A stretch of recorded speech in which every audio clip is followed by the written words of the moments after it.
we've been your job search besties and helped you in some way, there's a cool way you can support the show. Shout us a virtual coffee. We get a huge kick out of reading all of your success stories. Head to buymeacoffee.com/interviewboss and shout us a cuppa. If you keep us caffeinated, we can keep the content coming.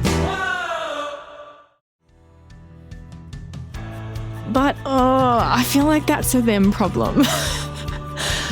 I feel like that's a them problem, you know? You'd be like, oh, look, we just didn't get a chance. Like we talked about so many other things. Hey everyone, and welcome back to Interview Boss. My name is Emma. I'm a radio journalist who's teamed up with my sister to give you advice, inspiration and support when you're looking for a new job. Sarah is a HR and recruitment professional, and together we're excited to give you all the tips, tricks and behind the scenes knowledge to help you in your career. Hey Em, and welcome back everyone. It's time for my favourite and Emma's favourite part of the podcast, the Shoot Your Shot shout out. Fun fact for people who are listening, we didn't start with this segment. This was a segment that we created for the listeners because we kept unprompted getting people telling us about their awesome stories.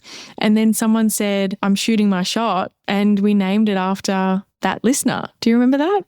Yeah, it was the listener that gave us the idea. I mean, Yeah. I was the one who used to say shoot your shot, but she's the one that reminded us about it, and then we coined it our I segment. think it was he. It was he. Was it? And it was on Facebook, like early days. Yeah. So fun fact, this is really, truly a listener segment. And this is where we celebrate you guys, our incredible listeners. You've listened. You've taken on the advice. You've gone out there, shot your shot, and you've got an update for us.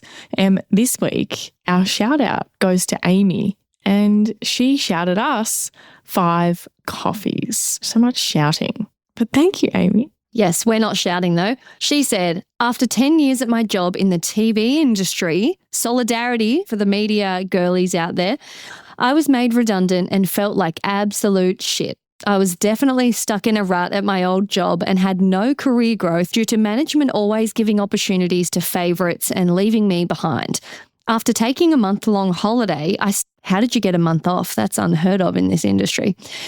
I started looking for jobs. I didn't apply to just anything. I wanted the right fit for me and I wanted it to be a good match. So the only job that I applied for, I got a call for an interview 4 days later. Having not done an interview in 10 years, I panicked and started prepping by listening to your podcast. I took notes, was totally prepared and absolutely aced the interview. The listen to this right before your interview episode helped too.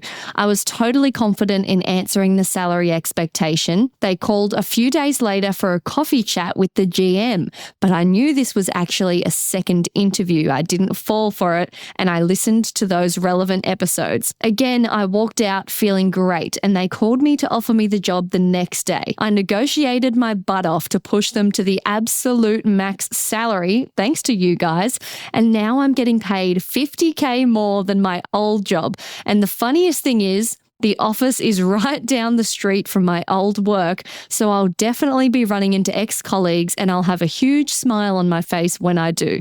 It's pretty funny when I'm parking right outside my old work. They must be very confused. Anyway, thank you ladies, you rock. Episode suggestion is navigating redundancy and feelings of worthlessness. Oh, I love that story. Thank you for sharing, Amy. And also, I really love the and felt like absolute shit. I just think that really captures the feeling. And we have done a couple of episodes on the feelings that can come up with redundancy, a few things around that. But maybe it's time for another one. Maybe it needs to be revisited. Yeah, I also I'm imagining your old workplace being like, why is she still coming to sit in her car out the front of the building every day? Like, she's obsessed with us, but you're down the road getting $50,000 more. So good. And the fact that it came out of nowhere, she was made redundant, just caught off guard, devastated, but upon reflection had kind of been stuck. And then this kind of reinvigorated her whole, I want to find something amazing. It just goes to show that sometimes when you're on the other side of everything, you look back and go, actually, that was a good thing that happening to me. Not trying to say that it's always a good thing, but sometimes it can shake you out of somewhere that you're too comfortable and you're not actually that happy. Yes. If you want to be like Amy, get out of a place where you're feeling a bit stuck, land a new epic role, and you need a little bit of help to get there, you can check out Sarah's one-on-one interview coaching sessions.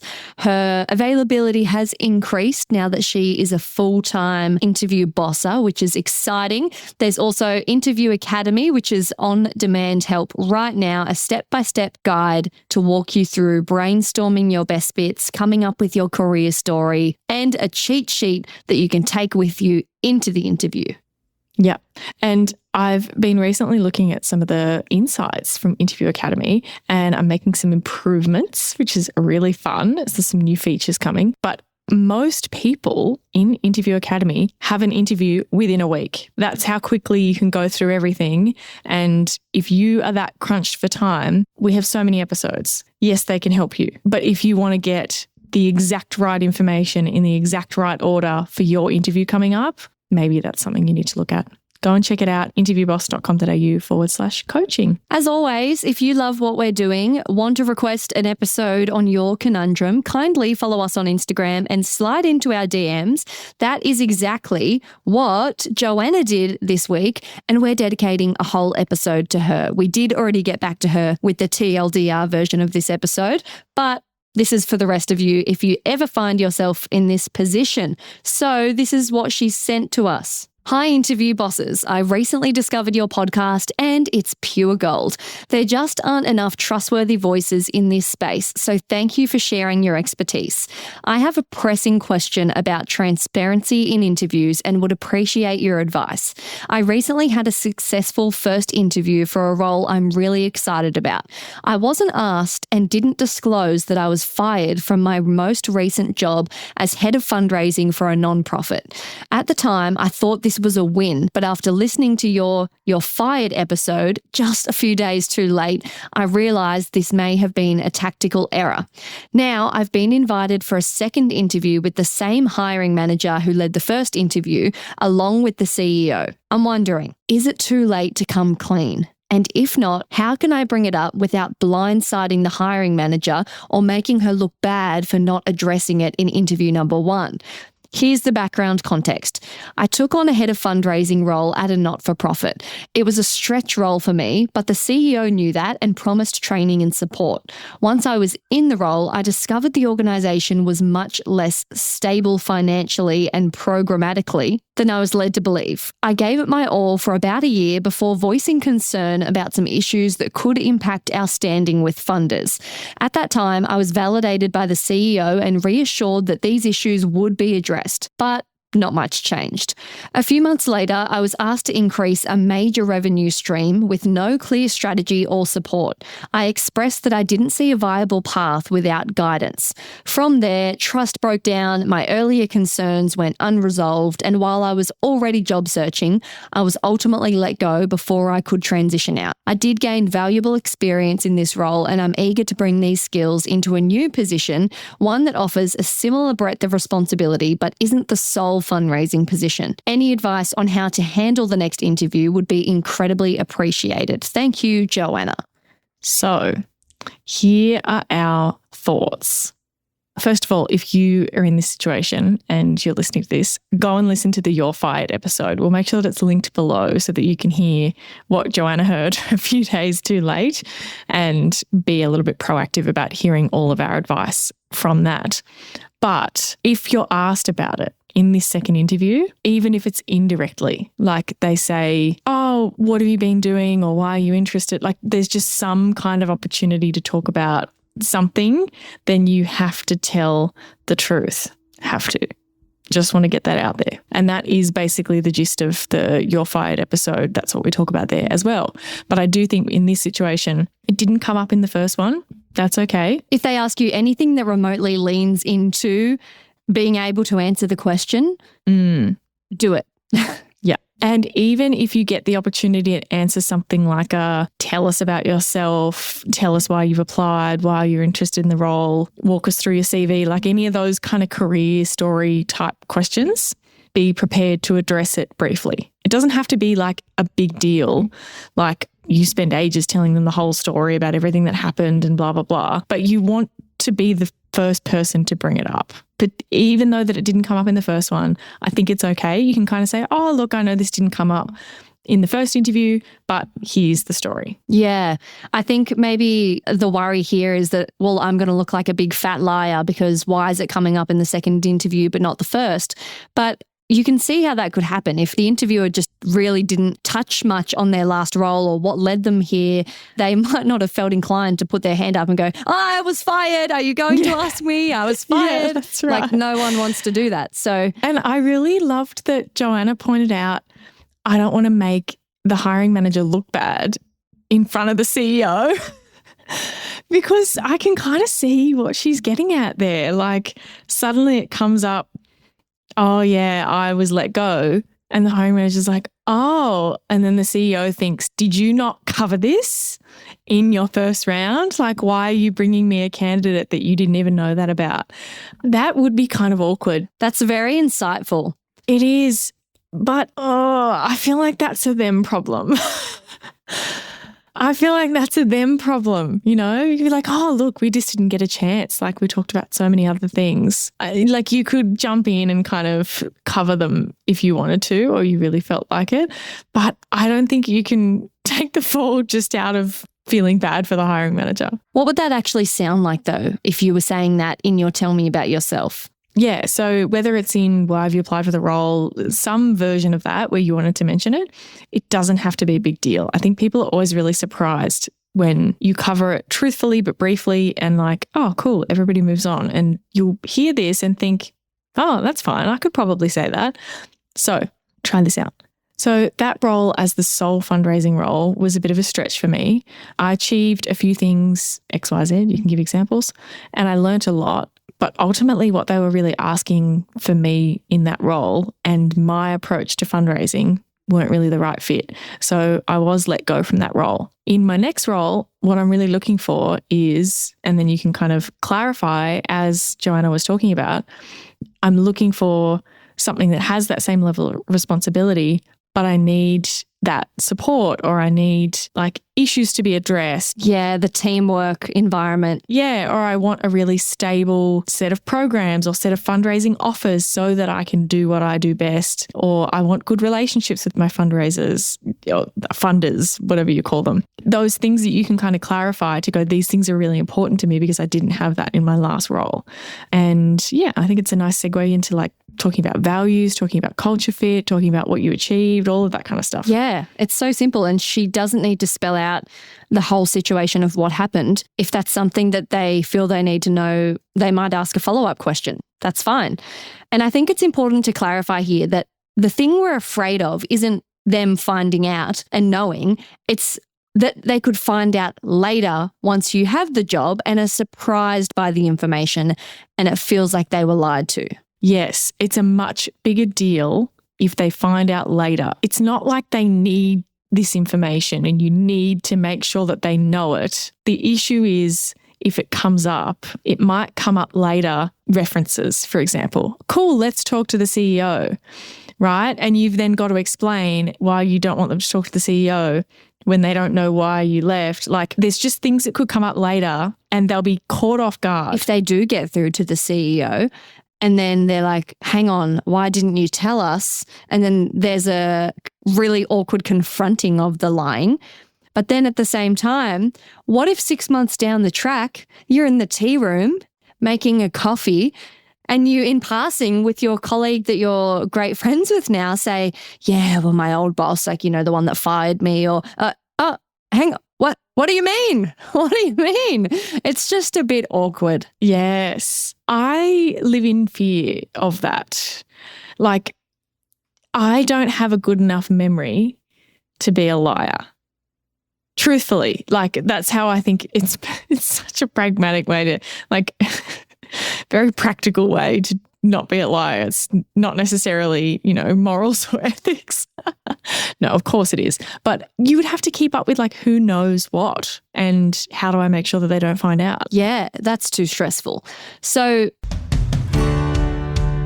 hey, Interview Boss listeners, if the podcast just isn't doing it for you and you need way more help to prep for your next interview, we have the perfect thing for you.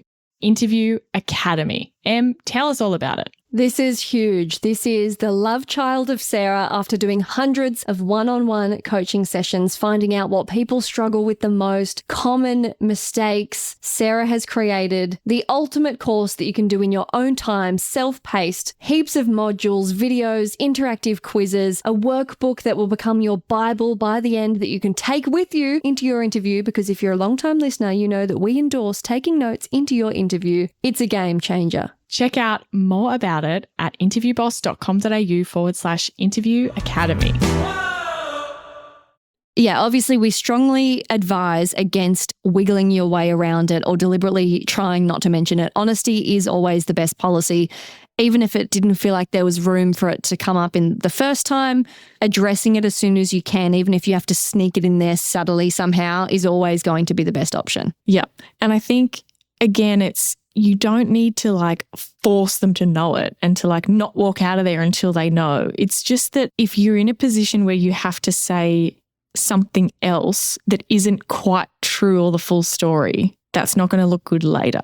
And I'm foreshadowing a bit here because do you find yourself, by the way, watching those, like, it's always on Facebook, videos of people reading out like Reddit stories? Yeah. And it's always a little person running around on Minecraft while they read it out. Or like a creator or two people on a couch or like whatever, and they discuss between themselves what they think the person should do or whatever. It's always that. I see so many. I just love those kind of videos. I'm addicted. All those Am I the Asshole ones, they're so good. Oh, it's just such a study of humankind. And I really like seeing like what my reaction is versus what the people think, and seeing like, am I on par with whether I think it's unreasonable or not? Anyway, my favorite part is when they tell the story and then they go, update, and then you get to hear what actually happened. It's so good because it's like, otherwise it's like watching the first episode of a new series and then you just never hear again, ever again, what happened. It's like very frustrating. Here's the update from Joanna. She said, because we chimed in and said, so sorry we missed this.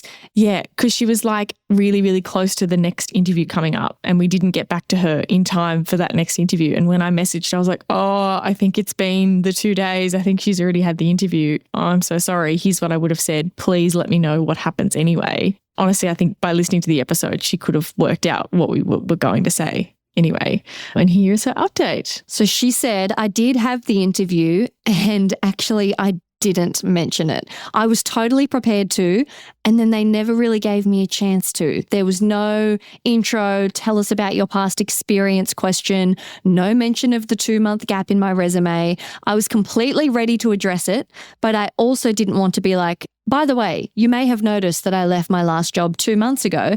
Actually, I was let go. This isn't the first time that this has happened. If you ever revisit this topic on the pod, I'd love your advice about what to do when the interviewer really doesn't ask. They've called my referees, including my colleague, not my boss, from the organisation that let me go, and I'm expecting an offer imminently. So in this case, it did work out, but I would love your perspective for the future. Isn't this interesting? What are your thoughts? The plot thickens. I'm a little scared, but like... Me too. Game on, I guess. I'm a tiny little bit apprehensive for Joanna that things go wrong in the future. But also, I'm kind of like, well, all's well that ends well. Like, I kind of agree with her. If she had said, hey, before I go, I just wanted to, that would be really weird. Yeah, it would flip it on its head and feel kind of halt the progress. And like almost give a bit of an insecurity thing about having been let go, which is kind of the opposite of what we're trying to give off. We're trying to give off like, yeah, this is what happened, unbothered, whatever. Whereas like going, oh, by the way, I was this. Yeah, I have to let you know because it's eating me up. Like, yeah. Yes, feels like you're desperate to let them know and like you know it's going to be an issue. Whereas we're treating it as just, it's not an issue. It happened, but it's not this big deal. And so I kind of agree that would be really awkward to kind of force it in there. I am shocked though that this is something that organisations do. Like, let's just say that Joanna wasn't one of our wonderful listeners who had this whole very justifiable, very understandable story. And that happens a lot when people are let go. It's not always some horrible, horrific thing. Often it is just like she had decided, I can't stay here. And they were like, yeah, we agree. And they just happened to move first. They just beat her to it. Yeah. Like it's not the end of the world. And it sounds like she did do some good stuff there. She's still got a couple of good references, whatever. That's not always the case. Let's imagine though that Joanna is actually they were this close to actually taking charges against her from stealing money from the fundraisers. Imagine it was that. And this new company. You don't want a person like that anywhere near your fundraising pot. You really need to ask. And I tell you what, the person who's going to skim money isn't going to tell you that they were fired. No way. They're not going to bring it up. And the best chance you've got is to proactively ask at the very least. They will probably lie about it or, obfuscate the truth or try and get around it or whatever. And that's why you go, cool, I want your references and I need to speak to your previous boss. And then when they go, oh no, I'll just give you a colleague, the boss is away or whatever, then you go, no, you dig deeper and you kind of force them to be like, oh, well, I can't because I was let go. Like you eventually get to the truth. And you're not doing it for people like Joanna. That's not the reason that we do those things.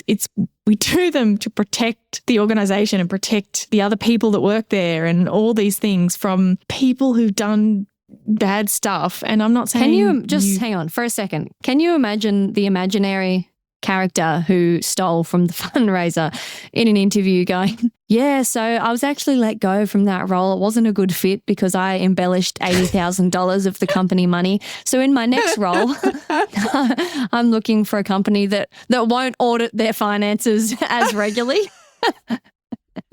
Or I'm looking for a company that does have more stringent controls in place so that I can't get away with it again. Because I can't be trusted. Oh, man. That's great. So I guess maybe once Joanna's in, maybe she should encourage some updates in their hiring practices because I'm concerned for them, frankly, that they just never asked. Do you agree? I think what helps here is the 2-month, it being a very short gap. Somehow I think this helps because I sort of feel like if there's a big gap, it's been 6 months, it seems a bit more obvious that, well, what have you been doing all this time? Were you it seems a bit more suspicious. Nobody asked. Yeah, no, it seems a bit more suspicious. But when you were only in work again 2 months ago, it kind of seems like you could have just left because you were over it and you've been job hunting for there's an element of that makes me feel like it's more understandable that they didn't ask about what or why. Yeah, I guess. I mean, she could kind of say oh, well, I applied for this job when I was still working there actually. And then it just so happened that whatever, that may have been the case because she did say she did the job search early. So that might help with the colleague thing later where you're just not able to ever talk about it again. That might help with that because you don't have a gap to explain. And so maybe it just never comes up.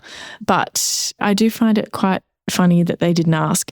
And even the fact that they just accepted, oh yeah, we'll speak to your colleague of your previous role, that's quite interesting. Part of me, this is random out there theory, but maybe they know already. Ooh. Maybe they know and they don't care. Maybe. But hang on, you have this crazy take that Joanna actually could, once she's in the job, fess up and say, I was actually hoping to mention this in the interview but didn't get a chance. I actually was let go. Are you endorsing that she could say that? No, I'm just saying she has the ability to hand on heart say that in the future if it came to that.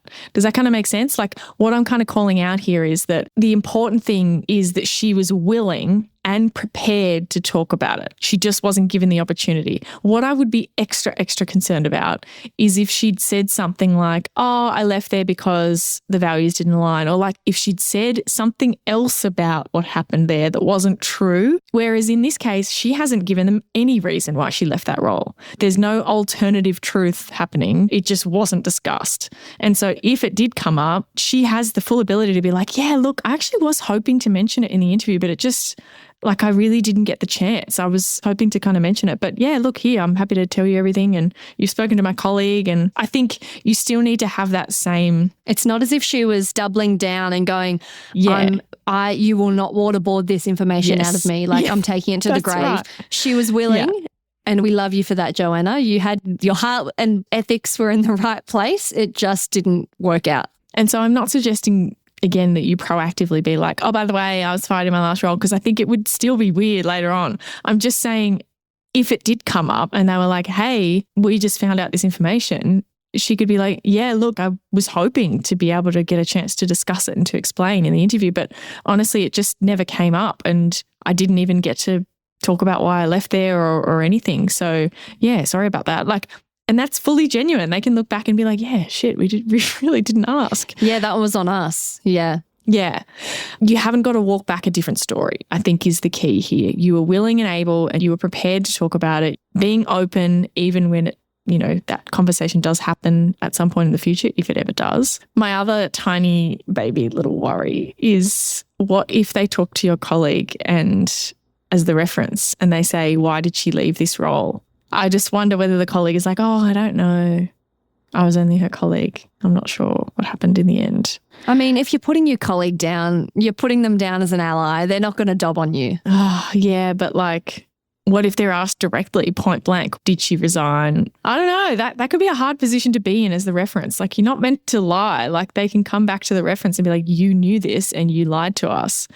And yeah, that can be a problem. So I just hope that doesn't happen with the colleague. But I think it's all going to be fine. I think it's all going to work out. It's all going to work out. Just be careful what you say in the tea room. Yeah. But again, I think you want to take the approach of you've never hidden it.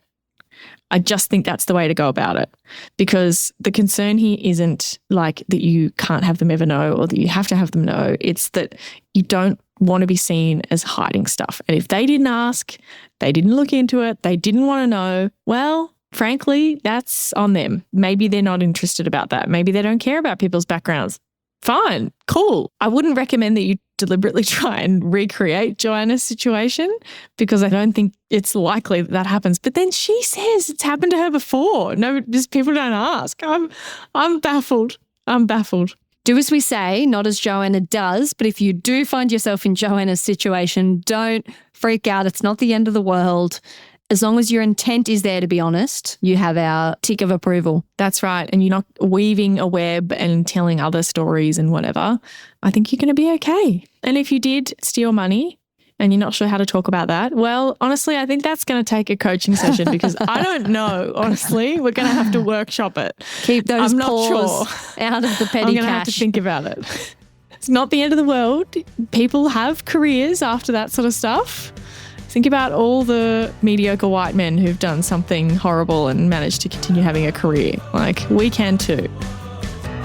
Thanks so much for listening to Interview Boss. If you like hearing the sound of our voices, follow us on Apple or Spotify or wherever you happen to listen to this, or better yet, tell someone else about the show. That's how we can hit the charts and help even more people all around the world. For more advice, inspiration, and some behind-the-scenes content, check us out on Instagram and kindly chuck us a follow.